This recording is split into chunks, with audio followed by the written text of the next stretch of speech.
Good morning all of you. जय हिंद। आज के लेक्चर में हम लोग कवर करने वाले हैं EMF, cell, potential difference, anode cathode के बारे में। कुछ कुछ चीज हम लोग Daniel cell, voltaic cell, galvanic cell के बारे में भी देखने वाले हैं। वो होते क्या है, उनमें सॉल्ट ब्रिज क्यों होता है, सॉल्ट ब्रिज के क्या फंक्शन है, ये सब देखने वाले हैं। उसके बाद नस्ट इक्वेशन देखेंगे। सबसे पहले तो सेल। तो लास्ट लेक्चर में हमने कवर किया था कि सेल जो होते हैं वो बहुत सारे टाइप के होते हैं, ठीक है। और उसके लिए हमने कोलराश लॉ पढ़े थे, और कोलराश लॉ में हमने देखे थे क्या, जो आयनिक, जो ये क्या नाम से पोटेंशियल डिफरेंस होता है, जो कंडक्टिविटी होती है, बेसिकली जो कंडक्टिविटी होती है वो क्या होती है, वो कैटायन और एनायन के इंडिविजुअल कंडक्टिविटी के सम के बराबर होती है। किसी भी सॉल्यूशन के अंदर उनकी मोलर कंडक्टिविटी के बराबर है, infinite dilution at any constant temperature. हमने लास्ट लॉ पढ़े थे, कोलराश का लॉ।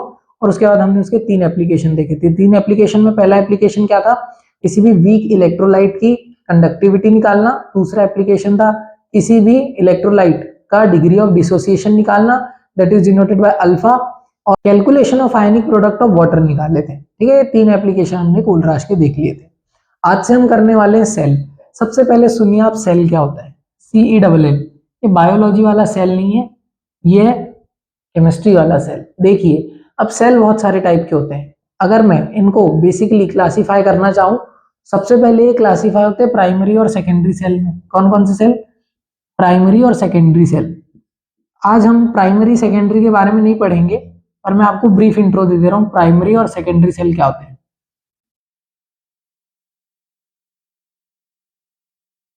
ठीक है ना। प्राइमरी सेल ऐसे सेल होते हैं जो नॉन चार्जेबल होते हैं। नॉन चार्जेबल मतलब क्या होते हैं, इनको दोबारा से चार्ज नहीं किया जा सकता। और सेकेंडरी सेल ऐसे सेल होते हैं जो चार्जेबल सेल होते हैं। जैसे कि आजकल आपके फोन की बैटरी आती है, वो सेकेंडरी सेल का एग्जांपल आप कंसीडर कर सकते हैं। उसके बाद गाड़ियों में जो बैटरी डलती है वो सेकेंडरी सेल का एग्जांपल है, क्योंकि वो चार्ज हो सकती है।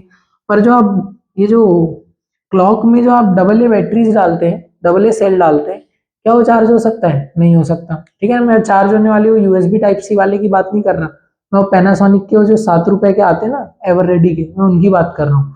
तो नॉन चार्जेबल होते हैं, जिनको ड्राई सेल भी बोलते हैं। और इनकी केमिकल रिएक्शन जो होती है वो इरिवर्सिबल होती है। इरिवर्सिबल का क्या मतलब है कि एक बार रिएक्शन होने के बाद हम उसको दोबारा से क्या नहीं कर सकते, दोबारा से हम उसको ऑब्टेन नहीं कर सकते जो पहले रिएक्टेंट थे, ठीक है ना। और जो सेकेंडरी सेल होते हैं वो क्या होते हैं, रिवर्सिबल होते हैं, इसी का उल्टा, ठीक है। ये दो क्लास में, पहले तो प्राइमरी और सेकेंडरी में डिवाइडेड है क्या, सेल के टाइप। पर सेल के टाइप भाई और दो टाइप के होते हैं, क्या क्या। एक होते हैं इलेक्ट्रोलाइटिक सेल और इलेक्ट्रोकेमिकल सेल। अच्छा, ये दोनों थे इलेक्ट्रोकेमिकल के एग्जांपल, ठीक है ना। इलेक्ट्रोकेमिकल सेल प्राइमरी और सेकेंडरी में डिवाइडेड होता है। अब देखते हैं कैसे, इसको अपन ऐसे भी बना सकते हैं, क्या क्या। सबसे पहले डिवाइड होते हैं क्या, इलेक्ट्रोकेमिकल, इलेक्ट्रोकेमिकल सेल, और ये होते हैं इलेक्ट्रोलाइटिक सेल। देखो, लाइटिक का मतलब होता है break down in presence of, जो भी उसके सामने लिखा रहे। तो अगर हाइड्रोलाइटिक बोलूंगा, हाइड्रोलाइसिस बोलूंगा, तो क्या होता है, पानी की प्रेजेंस में ब्रेकडाउन, दैट इज हाइड्रोलाइसिस। पर अगर इलेक्ट्रोलाइटिक बोल रहा हूं तो इलेक्ट्रॉन मतलब इलेक्ट्रिसिटी की प्रेजेंस में ब्रेकडाउन, ठीक है ना। तो ऐसे सेल जो इलेक्ट्रिसिटी को क्या करते हैं, कन्वर्ट करते हैं, इलेक्ट्रिसिटी इंटू केमिकल एनर्जी, तो उनको भाई इलेक्ट्रोलाइटिक सेल के अंडर कंसिडर किया जाता है। मतलब दे यूज इलेक्ट्रिक एनर्जी, यूज करते हैं भाई इलेक्ट्रिक एनर्जी, मतलब ऊपर से देना पड़ता है हमको बिजली। अब देखो, इलेक्ट्रोकेमिकल सेल ऐसे सेल होते हैं विच यूजेस केमिकल एनर्जी या converts chemical energy into electrical energy, ठीक है। और फिर ये दो टाइप में होते हैं क्या, प्राइमरी और सेकेंडरी। समझ में आया कि नहीं आया? प्राइमरी सेकेंडरी मैंने बता दिया। Primary cell which are not rechargeable, secondary cell which are rechargeable. समझ गए कि नहीं समझे? अब देखेंगे सेल के अंदर भाई, ये सेल है क्या चीज। कल मैंने आपको एक सेल कांस्टेंट पढ़ाया था, ठीक है। तो आप याद रखिएगा सेल कांस्टेंट क्या होता है, लेंथ अपॉन एरिया होता है। लेंथ ऑफ क्या, length means distance between the electrode and area is the cross sectional area of the electrodes. अब देखो इलेक्ट्रोड क्या होता है, मैं थोड़ा सा समझाना चाहता हूँ आज आपको, अच्छे से कंसेप्ट पूरा क्लियर करना चाहता हूँ, ठीक है ना। ध्यान से समझेंगे। कोई भी सेल है, सपोज करिए ये मैं एक बीकर बना रहा हूँ, एक बीकर है, और बीकर के अंदर ये एक प्लेट डली है, ठीक है। और ये बीकर के अंदर एक और दूसरी प्लेट भी डली है। मोस्टली मेरे वर्ड्स को मार्क करिए, मैं बोल रहा हूँ मोस्टली जो सेल होते हैं वो कैसे सेल होते हैं, जो इलेक्ट्रोड्स होते हैं वो कैसे इलेक्ट्रोड होते हैं, इनर्ट इलेक्ट्रोड होते हैं। क्या बोल रहा हूं मैं, मोस्टली इनर्ट होते हैं। मोस्टली का मतलब क्या है, ज्यादातर। इनर्ट का क्या मतलब है कि रिएक्शन नहीं देते। इनर्ट मतलब ग्रेफाइट के बनते हैं, समझ में आया। ऐसे इलेक्ट्रोड, अब मैं आपको इनर्ट इलेक्ट्रोड की भी डेफिनेशन बता दे रहा हूं। ऐसे इलेक्ट्रोड, दोज इलेक्ट्रोड या सच electrode which does not participate in reaction, which does not participate in reaction is known as inert electrode। ठीक है ना, आया कि नहीं आया। कुछ इलेक्ट्रोड अभी हम देखेंगे कि क्या होगा समय के साथ साथ, या तो उनमें मास कम होता जाएगा, नहीं तो उनमें मास डिपॉजिट होता जाएगा। मतलब या तो अगर मान लीजिए 10 ग्राम का आपने एक इलेक्ट्रोड लगाए थे, तो वो थोड़े टाइम के बाद या तो 10 ग्राम से ज्यादा का मिलेगा, नहीं तो थोड़े टाइम बाद वो 10 ग्राम से कम का मिलेगा। मतलब वो उस रिएक्शन में पार्टिसिपेट किया, किसने, इलेक्ट्रोड ने। पर अभी के केस में मैंने आपको बताया इनर्ट इलेक्ट्रोड। इनर्ट बोले तो it does not take participate in any kind of reaction. ठीक है ना, ये इनर्ट इलेक्ट्रोड की डेफिनेशन होगी। अब देखिए, मोस्टली इनर्ट होते हैं ना, जरूरी नहीं कि इनर्ट हो। इनको क्या बोलते हैं, इलेक्ट्रोड बोलते हैं। तो यहाँ पे सिर्फ मैं क्या लिखूंगा भाई, इलेक्ट्रोड होते हैं। यह एक काम करता हूँ, मैं इस डायग्राम को बड़ा अच्छा बनाऊंगा, अभी ध्यान से समझिए। ठीक है, आप लोग, मैं इसलिए अलग अलग पेन का यूज कर रहा हूँ क्योंकि आप लोग समझें कि भाई क्या सीन है। ठीक है ना, ये सपोज करिए ये आपका एक इलेक्ट्रोड है और ये आपका दूसरा इलेक्ट्रोड है। ये दोनों क्या है, ये है इलेक्ट्रोड। ठीक है, ये है बीकर, ये जो बाहर है क्या है, बीकर। थोड़ा मैं बड़ा लिखता हूँ, नहीं तो आपको दिखेगा नहीं।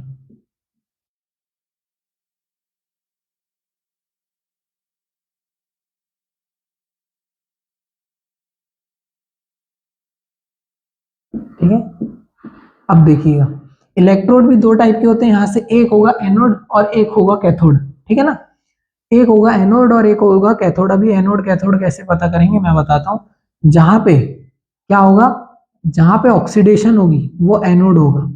क्या बोल रहा हूं मैं, एनोड क्या होते हैं, एनोड होते हैं जहां पे ऑक्सीडेशन हो, वेयर देयर इज ऑक्सीडेशन। ठीक है, ऑक्सीडेशन जहां पर हो उसको क्या बोलेंगे, एनोड बोलेंगे।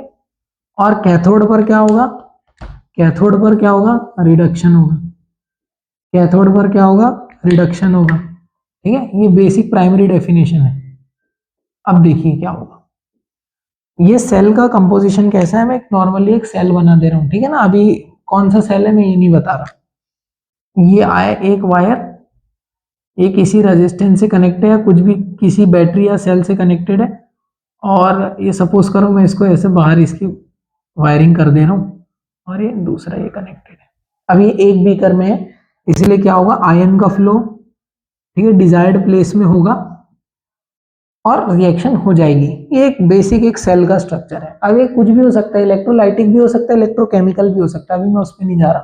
ठीक है, ये बेसिक सा सेल है। अब देखिए, सपोज करिए, सपोज करिए कि कोई पोटेंशियल डिफरेंस बाहर आ रहा है इससे, मतलब बिजली हमको मिल रही है, सपोज करने बोल रहा हूँ।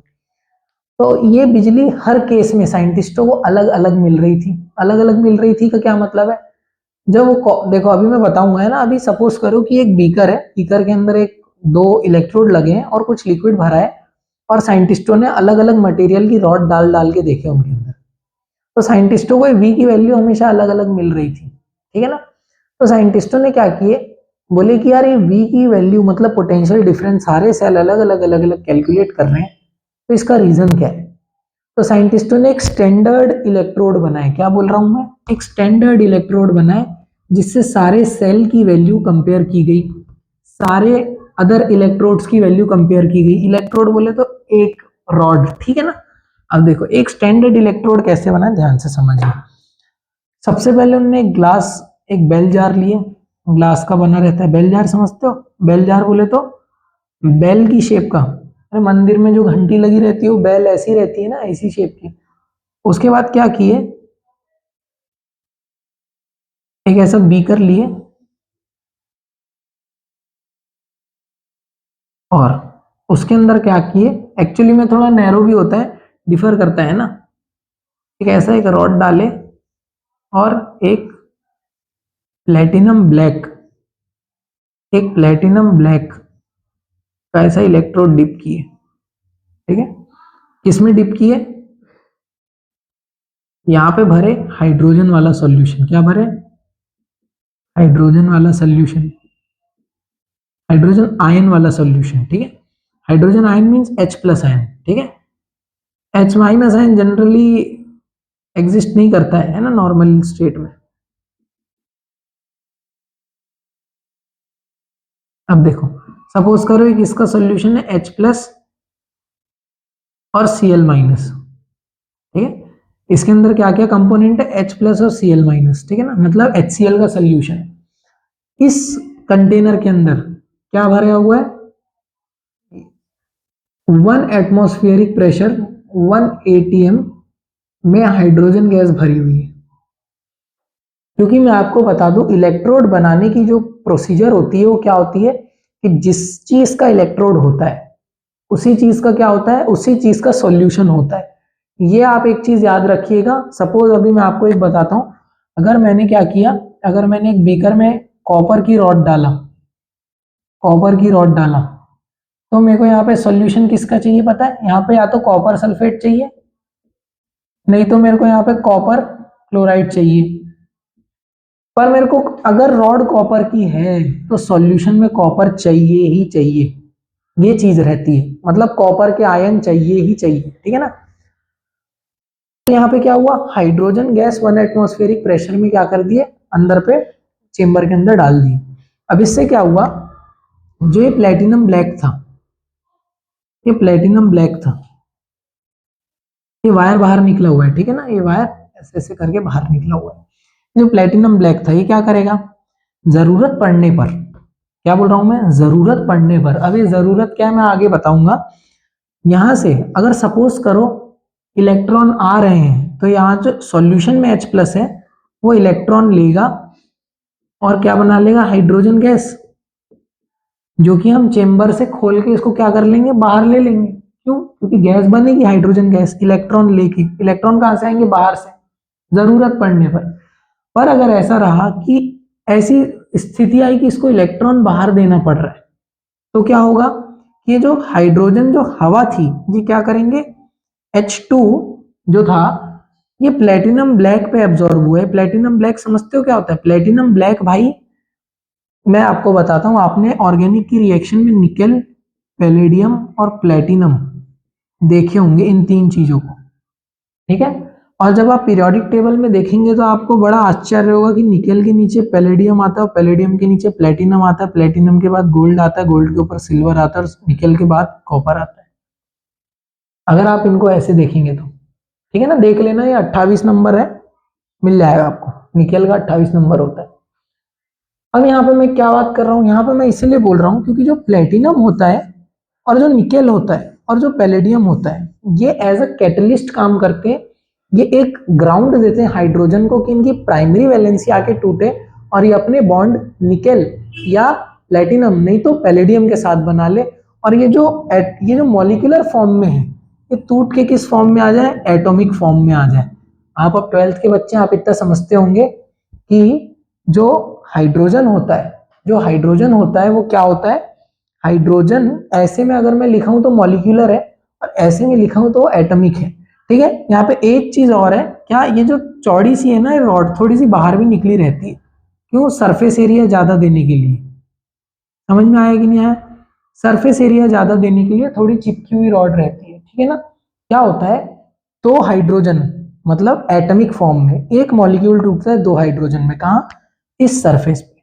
क्योंकि सरफेस एरिया हल्का ज्यादा होता है तो भाई एब्जॉर्प्शन अच्छा होता है, इसीलिए सरफेस एरिया थोड़ा ज्यादा रखते हैं, पूरा पतला वायर नहीं रहता, हल्का ये ऊपर रहता है। ठीक है ना, आप ऐसा अलग से भी बना सकते हैं, कोई दिक्कत नहीं, पर प्लेटिनम महंगी आती है, इसलिए किताबों में देखना थोड़ा सा नीचे पे ही होता है, वो थोड़ा डिप्ड होता है ना, हल्का ही ऊपर रखते हैं उसको, एकदम ऊपर नहीं रखते। ठीक है ना, पर बजट की कमी नहीं, डायग्राम ओपन बना रहे हैं तो पूरे में भी बना सकते हैं, कोई दिक्कत नहीं है। अब देखिए, ये जो दो हाइड्रोजन है क्या करेंगे, इलेक्ट्रोड पे चिपके हुए हैं और ये दो हाइड्रोजन एटम एटम क्या करने वाले हैं, दो H+ आयन बनाएंगे और दो इलेक्ट्रॉन रिलीज कर देंगे। और इलेक्ट्रॉन देखो, अब मैं एक चीज और आपको बताया था क्या, कि जो आयंस होते हैं वो रिलीज होते हैं सॉल्यूशन के अंदर, समझ आया कि नहीं आया। पर जो इलेक्ट्रॉन्स होते हैं वो हमेशा रॉड में या सॉलिड फॉर्म में या मेटेलिक कंडक्टर में ही छूट जाते हैं, वो कभी सॉल्यूशन में नहीं जाते। कौन, इलेक्ट्रॉन्स, ठीक है ना। ये इलेक्ट्रॉन इतने इतने होते हैं, सॉल्यूशन में भाई बड़े बड़े आयन होते हैं, तो इलेक्ट्रॉन जा ही नहीं सकता ना भाई वहां पे, समझ आया कि नहीं आया। तो इलेक्ट्रॉन लेफ्ट बिहाइंड हो जाते हैं कहाँ पे, रॉड्स। अब रॉड में जब ये प्लेटिनम ब्लैक में इलेक्ट्रॉन छूट गया तो ये आगे जाएगा। अब ये किसके पास जाएगा, ध्यान से समझते हैं। तो साइंटिस्टों ने ऑब्जर्व किए कि इनको कुछ के साथ लगाने पर, कुछ बोले तो कॉपर जैसों के साथ लगाने पर हाइड्रोजन अपने इलेक्ट्रॉन दे रहा है। मतलब कैसे मालूम चल रहा था इलेक्ट्रॉन दे रहा है, यहाँ पे एक बैरोमीटर लगा था और वो प्रेशर बार बार कम हो रहा था, कम हो रहा था मतलब हाइड्रोजन यूज अप हो रही थी अंदर पे, समझ आया कि नहीं आया। और जब इलेक्ट्रॉन आ रहे थे तो अंदर पे बेल जार के अंदर प्रेशर बढ़ रहा था, प्रेशर बढ़ रहा था मतलब हाइड्रोजन गैस इवॉल्व हो रही थी, समझ में आया कि नहीं आया। इलेक्ट्रॉन दे रहे थे तो हाइड्रोजन गैस अंदर बन रही थी, और इलेक्ट्रॉन निकल रहे थे तो हाइड्रोजन गैस का जो प्रेशर था वो कम हो रहा था, समझ आया कि नहीं आया। अब साइंटिस्टों ने क्या किया, एक सीरीज बनाया, सबका ये जो पोटेंशियल डिफरेंस था अलग अलग कैलकुलेट किए और इसको वी पोटेंशियल इससे लगाए, किससे, एक वोल्ट मीटर से, और कैलकुलेट किए। तो सबका जो पोटेंशियल डिफरेंस जो वी की वैल्यू थी वो सब अलग अलग निकल के आई। तो साइंटिस्टों ने एक इलेक्ट्रोकेमिकल सीरीज नाम की सीरीज बनाई। अब यहाँ पे हैरानी की बात यह, हैरानी नहीं ताज्जुब की बात, कि ये जो मैंने आपको बताया ये था स्टैंडर्ड हाइड्रोजन इलेक्ट्रोड। क्या कहते हैं इसको, स्टैंडर्ड हाइड्रोजन इलेक्ट्रोड। स्टैंडर्ड क्यों नाम पड़ा, क्योंकि भाई इस क्वांटिटी, इस इलेक्ट्रोड को साइंटिस्टों ने माने कि यही क्या है, स्टैंडर्ड। स्टैंडर्ड मतलब जैसे अपन लोग ISI मार्क देखते हैं ना, किसमें, ये सब खाद्य पदार्थों में। हॉल मार्क देखते हैं किसमें, ये अपने सोने चांदी में। तो वैसे ही स्टैंडर्ड बोले तो हाइड्रोजन को एज अ स्टैंडर्ड कैलकुलेट मतलब कंसिडर किए साइंटिस्ट ने। आपने 10th क्लास में एक रिएक्टिविटी सीरीज पढ़े होंगे जिसमें है तो सारे मेटल, कहाँ से, सबसे पहला मेटल आता है पोटेशियम, उसके बाद आता है सोडियम, उसके बाद आता है कैल्शियम, उसके बाद आता है मैग्नीशियम, उसके बाद आता है एल्यूमिनियम, उसके बाद आता है जिंक, उसके बाद आता है आयरन, उसके बाद आता है लेड, उसके बाद आता है हाइड्रोजन। तो आपको लगा होगा भैया हाइड्रोजन क्यों, जब मेटल आ रहे हैं इसके नीचे कॉपर सिल्वर गोल्ड, तो भाई यहाँ पे एक हाइड्रोजन क्यों रखा हुआ है फालतू में। हाइड्रोजन इसीलिए रखा हुआ है क्योंकि साइंटिस्टों ने हाइड्रोजन को ही क्या माने, स्टैंडर्ड वैल्यू माने, ठीक है। तो हाइड्रोजन को स्टैंडर्ड मानने के बाद क्या हुआ, इसका नाम पड़ा standard hydrogen electrode, standard hydrogen electrode. और इसके बेसिस पे साइंटिस्टों ने क्या कैलकुलेट किए, इलेक्ट्रोकेमिकल सीरीज, ठीक है ना, इलेक्ट्रोकेमिकल सीरीज। कैसे, इनकी वी की वैल्यू को नोट डाउन कर लिया। अब देखिए सबसे पहले तो मैं बता दूं एक और चीज। अब इसमें ये मैं होप करता हूं कि आपको स्टैंडर्ड हाइड्रोजन इलेक्ट्रोड का वर्किंग मैकेनिज्म समझ आया होगा। अब देखना यहाँ पे एक चीज, अरे यार मैंने एक चीज मिटा दी है क्या, ध्यान से समझिएगा, ठीक है, एक बार मैं फिर लिख दूंगा, कोई बड़ी बात नहीं। यहाँ पे मैंने क्या बताया था, अगर इलेक्ट्रॉन आएंगे, क्या बोल रहा हूं मैं, अगर इलेक्ट्रॉन आएंगे बाहर से कहीं से आ रहे हैं, तो दो हाइड्रोजन आयन में जब दो इलेक्ट्रॉन आएंगे तो किसका रूप ले लेगा, हाइड्रोजन गैस का रूप ले लेगा, ठीक है। और यहाँ पे जब दो इलेक्ट्रॉन निकलेंगे तो ये दो आयन का रूप ले लेगा। ये अभी मैंने रिएक्शन बताया था, समझ आया कि नहीं आया। जब ये हो रहा है, क्या हो रहा है, जब इलेक्ट्रॉन आ रहे हैं, ठीक है, जब इलेक्ट्रॉन आ रहे हैं मतलब गेन ऑफ इलेक्ट्रॉन हो रहा है। तो याद करिए फर्स्ट लेक्चर में मैंने आपको बताया था what is the definition of reduction and oxidation. Oxidation की डेफिनेशन है the gain of oxygen, lose of hydrogen और लॉस ऑफ इलेक्ट्रॉन, ये पढ़ाया था। तो लॉस हो रहा है क्या, नहीं, गेन हो रहा है, मतलब ये क्या है, इसका रिडक्शन हो रहा है। क्या हो रहा है, इसका रिडक्शन हो रहा है। पर जब हाइड्रोजन से इलेक्ट्रॉन निकलते हैं तो क्या होता है, loss of electron. Loss of electron का मतलब क्या है, ऑक्सीडेशन। अरे लॉस ऑफ इलेक्ट्रॉन का मतलब क्या, ऑक्सीडेशन नहीं है क्या भाई। अब यहाँ पे एक बहुत बड़ी आपको चीज समझ में आएगी, अगर आप थोड़ा ऊपर अपनी नजरें करें तो आपको पता चलेगा एनोड पर ऑक्सीडेशन होता है कैथोड पर रिडक्शन होता है। इसका मतलब क्या है, एक केस में जो आपका स्टैंडर्ड हाइड्रोजन इलेक्ट्रोड है वो एज एन एनोड बिहेव कर रहा है, और सेकंड केस में आपका जो स्टैंडर्ड हाइड्रोजन इलेक्ट्रोड है वो एज अ कैथोड बिहेव कर रहा है, मतलब बिहेवियर ही चेंज हो गया। तो इसी को मद्देनजर रखते हुए साइंटिस्टों ने पहले तो एक फॉर्मूला दी, क्या कि किसी का भी electrode potential of any cell निकालना है, ई नॉट बोले तो standard electrode potential of any cell is equal to उसके स्टैंडर्ड इलेक्ट्रोड पोटेंशियल ऑफ क्या, cathode, minus standard electrode potential of anode. ठीक है, ये फॉर्मूला निकाले साइंटिस्टों ने। अब आप बोलेंगे भैया माइनस क्यों लगा एनोड में, भाई अभी आपको रीजन पता चल जाएगा कैसे लगा और क्यों लगा, ठीक है ना। अब इस फॉर्मूला का यूज करके मैं आपको बताने वाला हूं कि भाई साइंटिस्टों ने स्टैंडर्ड ये जो अपनी कौन सी सीरीज थी, इलेक्ट्रोकेमिकल सीरीज थी, कैसे बनाए। स्टैंडर्ड रिडक्शन पोटेंशियल सीरीज है, ठीक है। किसके आधार पर निकली है, ये निकली स्टैंडर्ड हाइड्रोजन इलेक्ट्रोड की जो रीडिंग्स आ रही थी इनके साथ साथ, इसके आधार पर निकली। थोड़ा सा एक्सप्लेन करता हूं मैं क्या है। जब लिथियम के इलेक्ट्रोड को स्टैंडर्ड हाइड्रोजन इलेक्ट्रोड के साथ कनेक्ट किया गया तो देखा गया कि लिथियम प्लस को लिथियम बनने में इलेक्ट्रॉन चाहिए थे, ठीक है, इलेक्ट्रॉन चाहिए थे। सपोज करिए कैसे लिख सकता हूं, मैंने आपको एक फॉर्मूला बताया था, E cell is equal to E naught cathode minus E naught anode बताया था, ठीक है। अब जब किसके साथ जोड़ा गया, इसको जोड़ा गया ऑक्सीजन के साथ, सॉरी ऑक्सीजन बोलता हूं, हाइड्रोजन, स्टैंडर्ड हाइड्रोजन इलेक्ट्रोड के साथ, तो अब ई सेल तो मालूम नहीं है हमको। कितना निकल कर आया, ये निकल कर आया एक्सपेरिमेंटली -3.34। लिथियम का नहीं मालूम था, हमने इसको ऐसे ही रख दिए लिथियम, ठीक है। कैसे रख दिए इसको, माइनस एनोड 0 और लिथियम का स्टैंडर्ड। तो भाई पता चला कि जो लिथियम का जो स्टैंडर्ड इलेक्ट्रोड पोटेंशियल था वो कितना निकल कर आया, वो निकल कर आया -3.34। अब कैसे पता चला कि एनोड ही था, क्या स्टैंडर्ड इलेक्ट्रोड जो था वो एनोड में हमने क्यों पुट किए, कैथोड में क्यों पुट नहीं किए।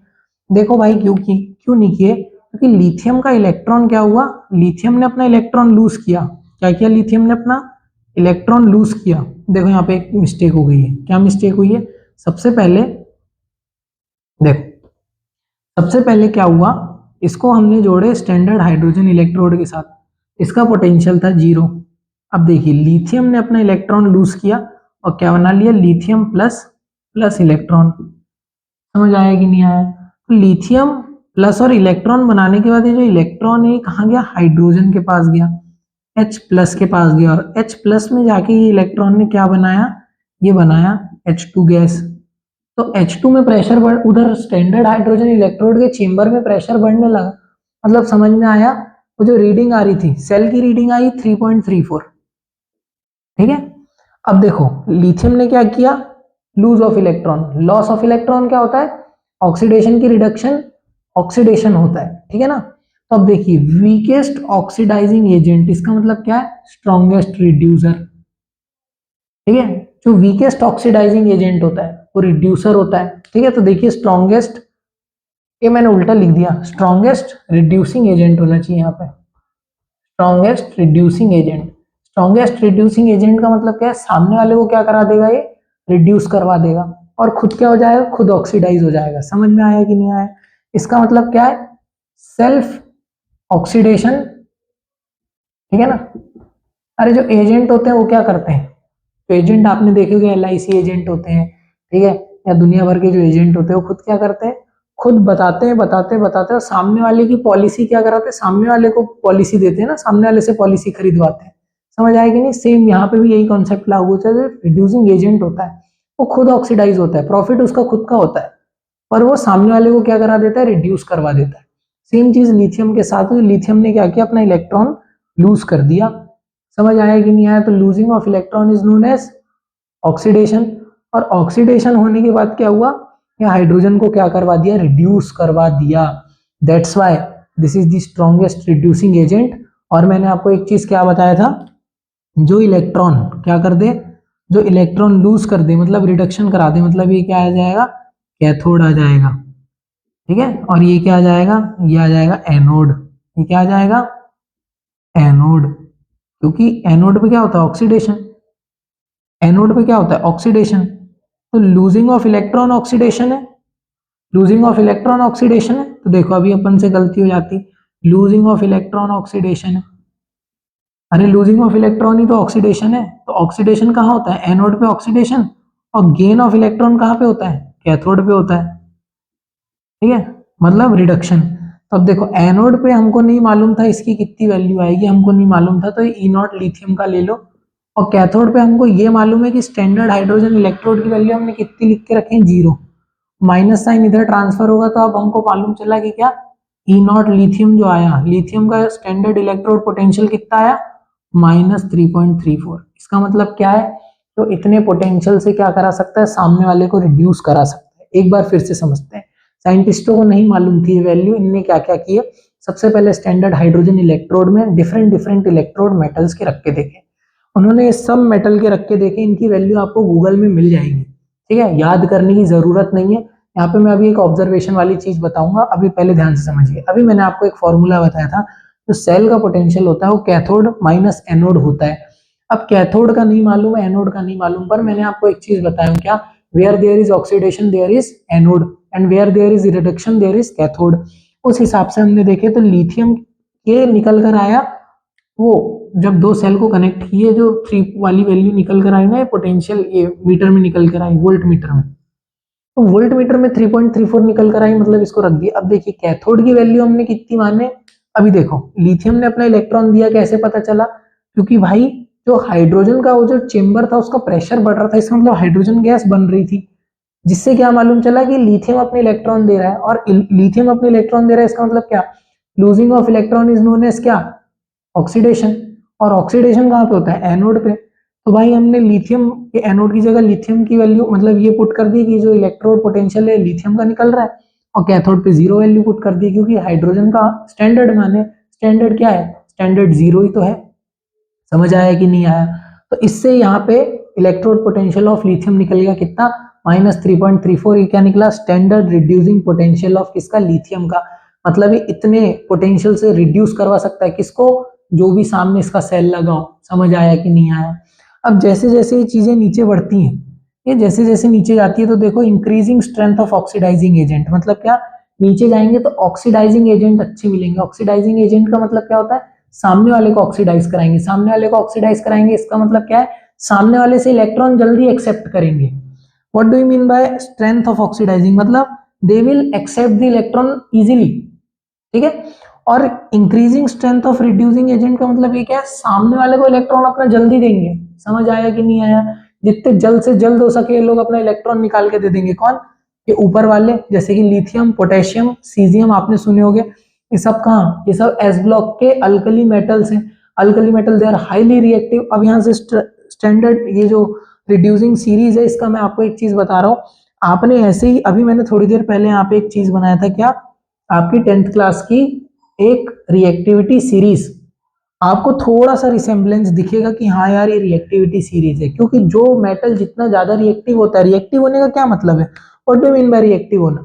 सबसे पहले तो आपने क्लास 11th के अंदर पढ़े होंगे what are metals and what are non metals. नहीं पढ़े, मैं बता दूं, what are good metals, s block में those species which can donate their electron very easily are known as metals, है ना। और जो और अच्छे से दे दे वो गुड मेटल्स में आते हैं, बेस्ट मेटल्स में आते हैं।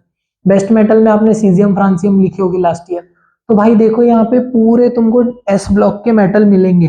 Lithium 3 number S block alkali metal, फिर potassium 19 number S block alkali metal. उसके बाद सीजियम, सीजियम कहाँ आता है, पोटेशियम के नीचे आता है, रूबिडियम के नीचे, फ्रांसियम के ऊपर। शायद 51 नंबर होता है, 51 चेक कर लेना, ठीक है ना। 51 नहीं, 53 होता होगा, 53 या 55 ऐसा कुछ होता होगा, चेक कर लेना आप लोग। ये कैसा, ये भी एस ब्लॉक में अल्कली मेटल के अंदर आता है।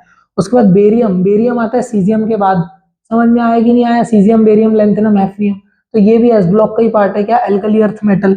उसके बाद कैल्शियम, पोटेशियम के बाद आता है 20 नंबर, एस ब्लॉक का पार्ट है, अल्कली मेटल। उसके बाद सोडियम, ये है 11 नंबर, ये भी एस ब्लॉक का पार्ट है, अल्कली मेटल। उसके बाद जिंक, अब यहाँ पे ट्रांजिशन एलिमेंट आ गया। एक्चुअली में क्या हुआ कि ना जगह नहीं थी बोर्ड में, इसलिए मैंने क्या किया, थोड़े इंपॉर्टेंट वाले जो थे उसके बाद मैंने जिंक आयरन लिख दिया। ठीक है, रिएक्टिविटी सीरीज में भी जिंक किसके ऊपर था, आयरन के ऊपर था। और फिर हाइड्रोजन का इलेक्ट्रोड पोटेंशियल हम कितना मानते हैं, हाइड्रोजन का इलेक्ट्रोड पोटेंशियल हम मानते हैं कितना, 0। आपको एक गूगल में सीरीज मिल जाएगी, आप कुछ भी खोलेंगे ये क्या नाम से किताब, तो हर किताब में आपको ये सीरीज मिल जाएगी। पर इंपॉर्टेंट चीज इसको याद रखना नहीं, इसको एक्सप्लेनेशन में लाना है कि ये बताती क्या है। सबसे पहले तो इसका सिग्निफिकेंस क्या है। पहला तो फिजिबिलिटी ऑफ रिएक्शन चेक करेगी। फिजिबिलिटी ऑफ रिएक्शन का मतलब क्या, ईज ऑफ रिएक्शन। जैसे मान लो अगर मैं अपने अभी यूट्यूब वीडियो अपलोड कर रहा हूँ, तो आपको क्या है, सबसे पहले यूट्यूब में जाना है, चैनल खोलना है, आपको मेरी वीडियो दिख जाएगी। और अगर मैं उसमें पासवर्ड डाल देता या यूट्यूब में कोई ऐसा वीडियो ऐसा फीचर होता है कि पासवर्ड वाला, तो आपकी फिजिबिलिटी कैसी हो जाती है, बहुत कम हो जाती है। लोग अपने जो एप्स हैं जैसे इंस्टाग्राम, उन पर पासवर्ड डाल के रखते हैं ताकि वो उनको जल्दी ना खोल पाए। समझ में आया कि नहीं आया। तो यहाँ पे भी सेम चीज हो रही है क्या, ये फिजिबिलिटी ऑफ रिएक्शन बताता है, ईज ऑफ रिएक्शन बताता है कि अगर मेरे को इसकी रिएक्शन इसके साथ करना है तो तेज होगी, कि इसकी रिएक्शन इसके साथ करना है तो तेज होगी। पहला फिजिबिलिटी ऑफ रिएक्शन। दूसरा, किसी भी मेटल को हाइड्रोजन के किसी भी कंपाउंड के साथ रिएक्शन देने पे हाइड्रोजन गैस इवॉल्व होगी कि नहीं होगी। सपोज करिए H+ आयन है और अगर मैं उसमें कॉपर डाल रहा हूं, तो क्या कॉपर H+ को डिस्प्लेस कर देगा अपनी जगह से, क्या नहीं करेगा। Class 10 displacement reaction, highly reactive element displaces the low reactive elements. Example क्या था, सबसे पहले थर्माइट रिएक्शन एग्जाम्पल थी आपकी। क्या होता है थर्माइट रिएक्शन में, जो आपका एल्यूमिनियम था वो आयरन को डिस्प्लेस कर देता है, use to repair the railway tracks. याद आया कि नहीं आया, नहीं आया तो भाई कॉन्ग्रेचुलेशन, आपने 10th में बहुत वेस्ट किए हैं ना अपनी पढ़ाई को। अभी देखिए जैसे जैसे नीचे जाएंगे तो क्या होगा, रिएक्टिविटी क्या होती जाएगी, कम होती जाएगी, और इनकी पावर नहीं है कि हाइड्रोजन को डिस्प्लेस कर दें। मतलब hydrogen is more reactive than copper, and copper का 2+ स्टेट सिंगल वाला स्टेट, और सिल्वर का स्टेट। समझ आया कि नहीं आया। इसका मतलब अगर मैं हाइड्रोजन के इलेक्ट्रोड को इनसे जोड़ूंगा, तो अभी तक क्या हो रहा था, लिथियम से इलेक्ट्रॉन हाइड्रोजन की ओर जा रहे थे। पर हाइड्रोजन के सेल अगर मैं इनके साथ बनाऊं तो क्या होगा, कि अब हाइड्रोजन अपना इलेक्ट्रोड देगा किसको, इलेक्ट्रॉन देगा किसको, कॉपर को, सिल्वर को, नीचे गोल्ड भी आता है उसको। समझ आया कि नहीं आया। ये आपके स्टैंडर्ड रिडक्शन पोटेंशियल सीरीज का आपको मैंने एप्लीकेशंस बताया है, होती क्या है ये बताया। इसके बेसिस पे ही आपके जितने भी सेल हैं वो बनते हैं। अभी हम पढ़ने वाले गैल्वेनिक सेल, जो इसी के तर्ज पे बना है। गैल्वेनिक सेल में क्या होने वाला है, जिंक का एक इलेक्ट्रोड और कॉपर का एक इलेक्ट्रोड लेने वाले, और उसी से एक पूरा वर्किंग सेल बनाएंगे, उससे इलेक्ट्रिसिटी निकाल के बताएंगे। ठीक है, अभी हम लोग देखने वाले हैं डेनियल सेल, जो कि एग्जांपल है गैल्वेनिक सेल का। सबसे पहले मैं आपको बताना चाहता हूं कि गैल्वेनिक सेल क्या होता है। गैल्वेनिक सेल एक ऐसा डिवाइस है, जब भी कोई केमिकल डालते हैं तो उन केमिकलों में होने वाली रिडक्शन और ऑक्सीडेशन रिएक्शन से प्रोड्यूस होने वाली बिजली जिसमें होती है, उस एपरेटस को गैल्वेनिक सेल कहा जाता है। समझ में आया कि नहीं आया। ये कुछ नामों से जाना जाता है। सबसे पहले इसको कहा जाता है गैल्वेनिक सेल, क्योंकि बहुत फेमस नाम है, क्योंकि एग्जाम में आता भी है। दूसरा नाम है इसका क्या, वोल्टिक सेल। और अगर इसमें मैं कॉपर और जिंक वाले में जाऊं, मतलब स्पेसिफिक एक सेल का टाइप है जिसमें कॉपर जिंक के एनोड कैथोड बनते हैं। ठीक है, कैसे बनेंगे अभी मैं बताऊंगा। जिंक कॉपर भी बोलते हैं, ठीक है ना, जिंक कॉपर ही बोलेंगे उसको। तो ये क्या बनेगा, ये बनेगा डेनियल सेल। ठीक है, डेनियल सेल। अब देखो ये एक ऐसा डिवाइस होता है which converts chemical energy into electrical energy. मतलब ये कौन से सेल का एग्जांपल है, ये इलेक्ट्रोकेमिकल सेल का एग्जांपल है। ठीक है ना, क्योंकि इलेक्ट्रोकेमिकल सेल की मैंने स्टार्टिंग में डेफिनेशन बताया था, ये device which convert chemical energy into electrical energy is known as electrochemical cell, which is further divided into two types, primary cell, secondary cell. Primary cells are rechargeable, non rechargeable, and secondary cells are rechargeable. समझ में आया कि नहीं, example भी दिया था। जो video बहुत टाइम से देख रहा है थोड़ा उठ के घूम लो, क्योंकि भाई 30-35 मिनट से ज्यादा किसी भी बच्चे का कंसंट्रेशन नहीं बनता। और घूम के वापस पानी वानी पी के टॉयलेट वॉयलेट जाके वापस आ जाना, ठीक है ना, पढ़ने के लिए। अब आगे ध्यान से समझेंगे अपन कि कैसे बना होता है इसका एपरेटस क्या। सबसे पहले एक पॉट लिए, ठीक है, ठीक है, एक अर्थिन पॉट, क्योंकि ये बहुत पहले के जमाने का सेल है। ठीक है ना, एक अर्थिन पॉट लिए। अर्थिन पॉट मतलब समझते हो, वो जो घर में सुराही होती है ना, जिससे मिट्टी से बनी हुई होती है सुराही, या घड़ा जिसको बोल सकते हैं, ठीक है, तो वैसा। और एक दूसरा पॉट लिए, एक में डाले जिंक सल्फेट ZnSO4, क्या डाले, ZnSO4 जिंक सल्फेट, और एक में डाले कॉपर सल्फेट, एक में क्या डाले, कॉपर सल्फेट। कॉपर सल्फेट को क्या बोलते हैं, ब्लू विट्रॉल भी बोलते हैं, ब्लू विट्रॉल भी बोलते हैं किसको, कॉपर सल्फेट को, याद रखिएगा आप, ठीक है ना, ब्लू कलर का होता है इसलिए। अब जिंक सल्फेट में मैं किसकी रॉड डालूं, जिंक की कॉपर की। अगर आप जिंक सल्फेट में कॉपर की रॉड डालें, कॉपर सल्फेट में जिंक की रॉड डालें, तो आप अपनी रिएक्शन एक साइड कर लीजिए। सबसे पहले तो वहां डिस्प्लेसमेंट रिएक्शन होने लग जाएगी जहां पे कॉपर सल्फेट में आप जिंक की रॉड डाल रहे हैं। इसलिए जो रॉड होती है वो उसी के इलेक्ट्रोड, उसी के इलेक्ट्रोलाइटिक सॉल्यूशन में जाती है, ठीक है ना। जैसे मान लीजिए कॉपर की रॉड है, किसकी रॉड है, कॉपर की, तो कॉपर की रॉड जाएगी कॉपर सल्फेट के पास,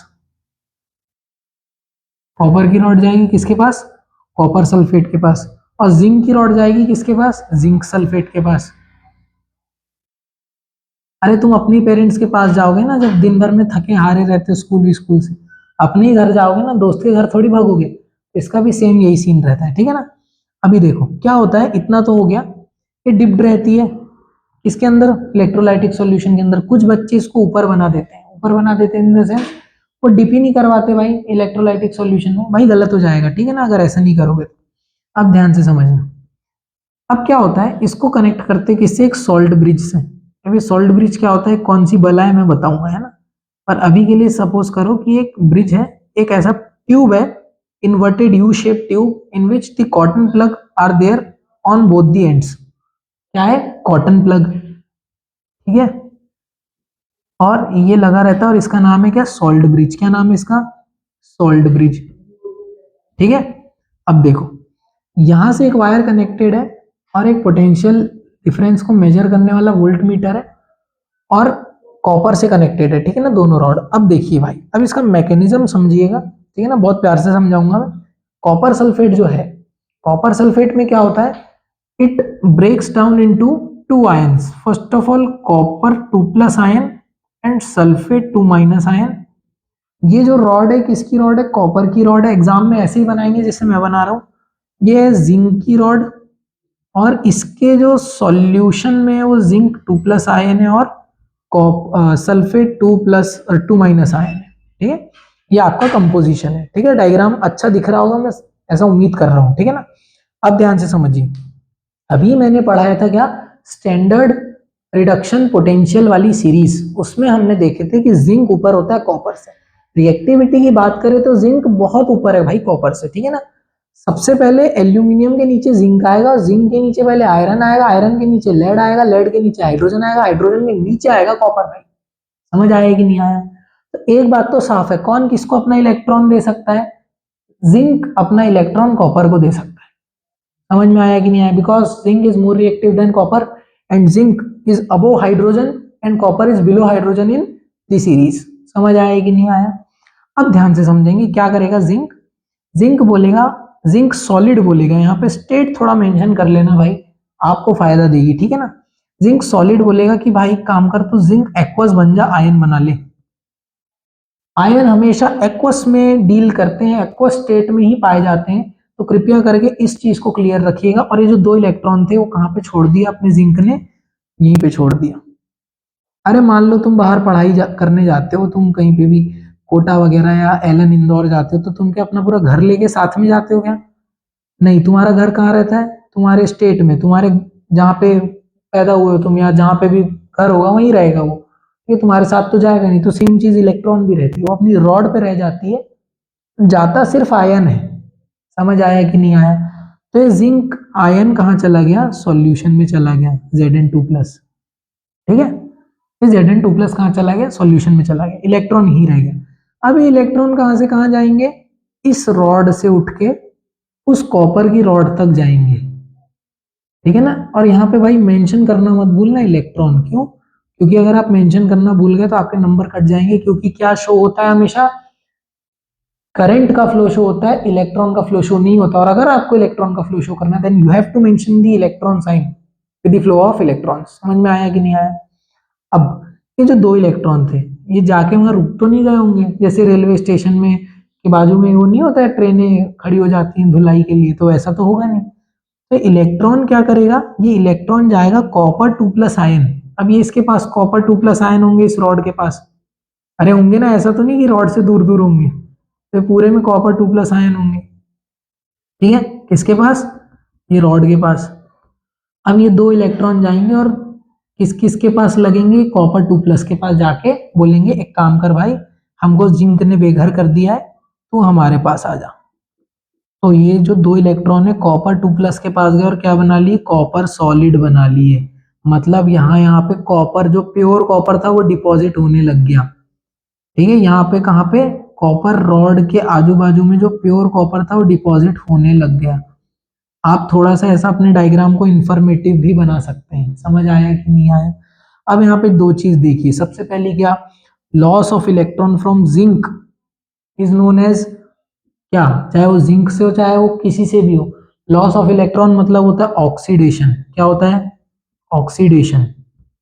ठीक है, ऑक्सीडेशन, ठीक है। और गेन ऑफ इलेक्ट्रॉन क्या होता है, रिडक्शन। तो ऑक्सीडेशन जहां पे होता है उसको क्या बोलते हैं, एनोड। और एनोड को हमेशा पहले लिखा जाता है, मैंने आपको बताया था, तभी मैंने आपको क्या एक चीज ऊपर बोला था, कॉपर जिंक सेल नहीं, इसको जिंक कॉपर सेल बोलते हैं, या जिंक कॉपर कपल बोलते हैं। समझ में आया कि नहीं आया। एनोड हमेशा पहले लिखा जाता है, हमेशा याद रखिएगा। ठीक है ना। अब रिडक्शन यहाँ पे हुआ है, मतलब ये क्या बन गया, कैथोड बन गया। कैथोड मतलब क्या होता है, जहां पे रिडक्शन हो रहा है। ठीक है, तो आपसे एक सवाल पूछता है कि in Daniel cell cathode is made up of, question mark. अब बच्चे को दिमाग में प्लस माइनस, देखो बेटा अगर तुम प्लस माइनस याद रखोगे ना भाई लोग, मैं गारंटी 49% मेरा है कि आप सही करोगे, 51% में बोलूंगा कि आप गलत करोगे। प्लस माइनस से याद मत रखो।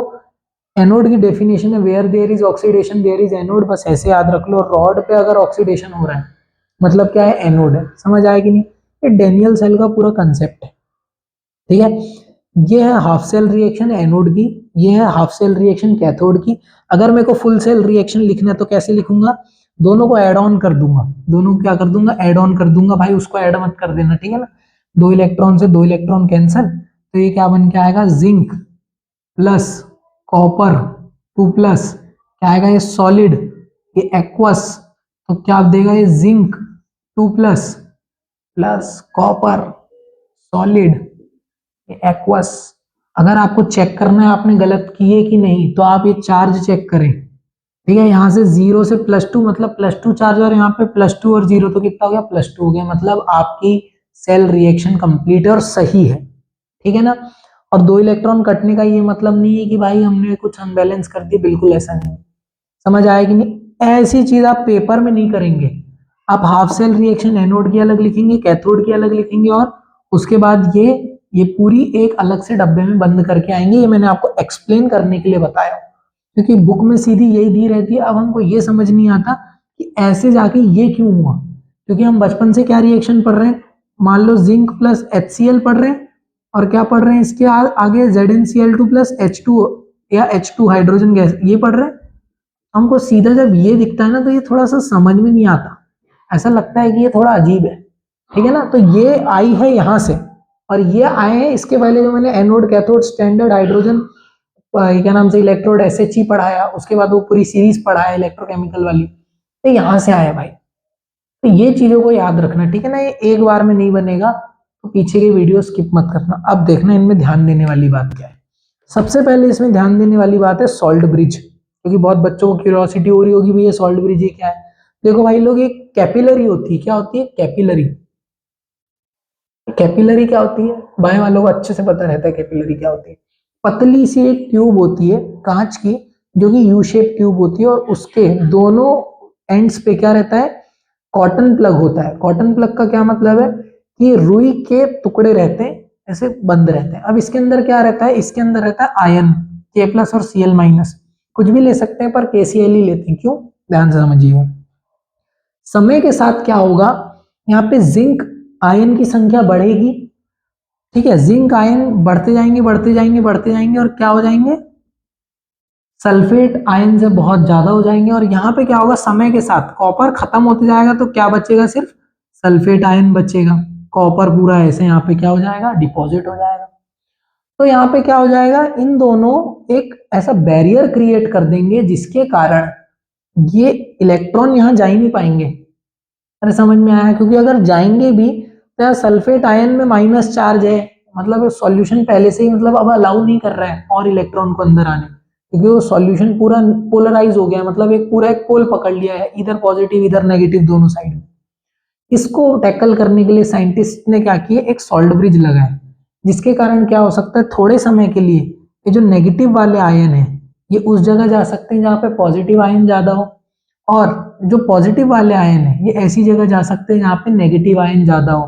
तो सॉल्ट ब्रिज का क्या, पहले सॉल्ट ब्रिज क्या होता है, a U shaped capillary which have been invertedly placed inside two electrodes of copper and zinc, ठीक है, so as to maintain, पहला electrical neutrality, to as to maintain, so as to maintain electrical neutrality. इसका मतलब क्या है, electrical neutrality maintain रहे, ये electrical neutrality का यही मतलब है जो अभी मैंने समझाया। और दूसरा कंप्लीट द सर्किट, क्या इसका एक काम क्या है, कंप्लीट करना सर्किट को, कंप्लीशन ऑफ सर्किट या कंप्लीट द सर्किट। इसका मतलब क्या है, इसका मतलब ये है, आपने देखे होगे ड्राई सेल को काट के, कभी देखे हैं, सबने देखे हैं ना। मोस्टली लड़के लोग क्या करते हैं, जब सेल खत्म हो जाता है तो बचपन में ही काट कूट के देख लेते हैं उसके अंदर क्या है, ठीक है। उसके अंदर आपने देखोगे एक रॉड लगी रहती है पॉजिटिव से नेगेटिव तक, ठीक है। पॉजिटिव से नेगेटिव जब रॉड, तो अपने मन में आता होगा यार ये तो पॉजिटिव से नेगेटिव तो अंदर ही चिपकी हुई, तो हम बाहर से क्यों लेकर जा रहे हैं। भाई वो अंदर पे सेल कंप्लीट करना है, उसको सर्किट कंप्लीट करना है, इसी कारण वो हल्की मतलब नीचे तक आती है, नेगेटिव टर्मिनल तक, ठीक है ना। सेम चीज सॉल्ट ब्रिज के साथ भी रहता है, जब तक सर्किट कंप्लीट नहीं होगा तब तक इलेक्ट्रिसिटी फ्लो नहीं होगी। तो सॉल्ट ब्रिज के दो फंक्शन है, पहला क्या, to maintain the electrical neutrality, और दूसरा क्या, टू कंप्लीट द सर्किट। और ये होता क्या है, यू शेप्ड कैपिलरी होती है। समझ गए कि नहीं समझे। तो आज के लेक्चर में हमने क्या क्या देखे, आज के लेक्चर में अभी तक हमने देखे हैं, एक बार मैं क्विक रिवीजन के लिए बता दे रहा हूं। आज के लेक्चर में हमने सबसे पहले देखे थे क्या, सेल कितने टाइप के होते हैं, कैसे कैसे होते हैं। उसके बाद हमने देखे स्टैंडर्ड हाइड्रोजन इलेक्ट्रोड।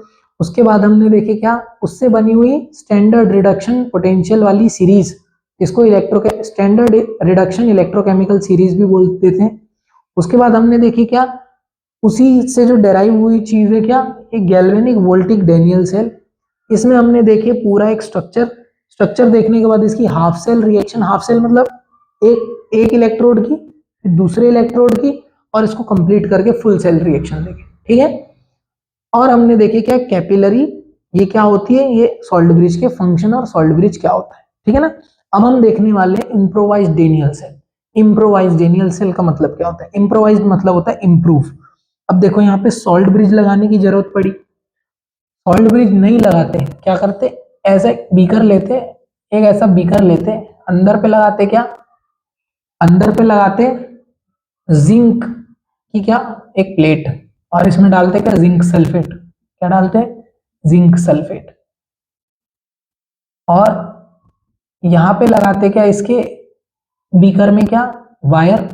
और ये काय का बीकर रहता है, ये रहता कॉपर का, और इसके अराउंड क्या रहता है, ये इसके अराउंड क्या रहता है, कॉपर सल्फेट सॉल्यूशन होता, क्या होता, कॉपर सल्फेट सॉल्यूशन होता। और ये क्या होता है, ये पोरस पॉट होता भाई, क्या होता है, ये पोरस पॉट। पोरस पॉट मतलब समझते हो, पोरस पॉट मतलब होता है, पोरस पॉट मतलब होता है जिसमें बहुत सारे छोटे छोटे छोटे छोटे छेद होते हैं, ठीक है ना, जैसे कि अर्थिन पॉट। तो यहाँ पे क्या हुआ, अब यहाँ पे आपको समझ में आ गया होगा कि भाई पहले जो सॉल्ट ब्रिज जो काम कर रहा था उसकी जरूरत ही नहीं, क्योंकि पोरस पॉट है। अब यहीं से हमारे आयन क्या कर सकते हैं, ट्रेवल कर सकते हैं इसमें, अगर छोटे छोटे छेद रहेंगे। समझ आया कि नहीं आया। तो इससे क्या समझ में आया, ये इम्प्रोवाइज डेनियल सेल था, ठीक है, जो साइंटिस्टों ने इसको इम्प्रूव करके बनाया। सब चीज वही है। एक क्वेश्चन पूछता है कि इम्प्रोवाइज डेनियल सेल में, पूछ सकता है, स्टेट बोर्ड में ज्यादा पूछता है, कॉपर का बाहर का पॉट क्यों नहीं बनाते, सॉरी जिंक का बाहर का पॉट क्यों नहीं बनाते, कॉपर का ही क्यों बनाते हैं। तो इसका एक आंसर है, अगर जिंक का पॉट बनाएंगे तो जिंक क्या होता है, समय के साथ खत्म होता है। जिंक के जो इलेक्ट्रोड है, अगर मैं आपसे बोलूं कि जब डेनियल सेल की रिएक्शन पूरी खत्म हो जाएगी, तो आप मुझे बताइए, क्या आप मुझे ये बताइए कि किस रॉड का वेट ज्यादा रहेगा और किस रॉड का वेट कम रहेगा, तो याद रखिए कॉपर का वेट ज्यादा होगा और जिंक का वेट कम होगा। ठीक है, तो अगर आपने कॉपर का पॉट रख दिए बाहर, तो कॉपर का वेट कम कम होके इसमें छेद नहीं हो जाएंगे पूरे में, तो पूरा सॉल्यूशन बाहर नहीं बहेगा। इसी कारण साइंटिस्टों ने क्या किया, कॉपर का पॉट बाहर लगाते हैं और अंदर पे क्या लगाते हैं, जिंक की रॉड लगाते हैं।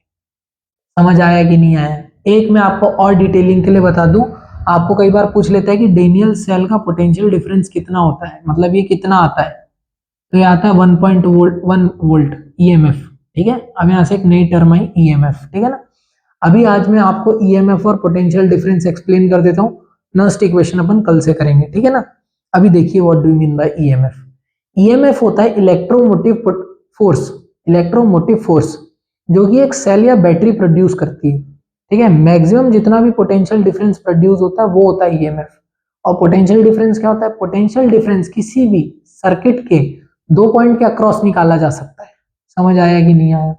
ईएमएफ की यूनिट भी वोल्ट होती है, पोटेंशियल डिफरेंस की यूनिट भी वोल्ट होती है। EMF is the maximum potential difference which is applied by any cell. Potential difference is always less than EMF. ठीक है, फिजिक्स के अंदर ईएमएफ और पोटेंशियल डिफरेंस का बहुत ज्यादा यूज है। ठीक है, मेरे मुंह में बार बार वो पोटेंशियोमीटर पोटेंशियोमीटर आता है, वो ईएमएफ को मेजर करने के लिए। समझ में आया कि नहीं आया? वोल्ट मीटर जो होता है उससे क्या मेजर किया जाता है, उससे मेजर किया जाता है आपका ये पोटेंशियल डिफरेंस। ठीक है, आज की क्लास में इतना ही था। आज की क्लास में हमने इतने टॉपिक्स कवर किए। ठीक है, ईएमएफ और पोटेंशियल डिफरेंस बहुत छोटे छोटे टॉपिक्स हैं। ठीक है, अब हम कल से देखने वाले नस्ट इक्वेशन, और इसमें और हम लोग क्या देखेंगे, सेकेंडरी सेल्स और प्राइमरी सेल में ड्राई सेल, उसके बाद लेड स्टोरेज बैटरी, उसके बाद पहले ही नस्ट इक्वेशन देख लेंगे। उसके बाद तुम्हारे और भी बहुत सारे जैसे फ्यूल सेल है, उसके बाद तुम्हारे फैराडे के लॉ है। तो कल ये चैप्टर प्रोबेबली नहीं, कंफर्म खत्म हो जाएगा। तो आज के लिए इतना ही भाई लोग, जय हिंद।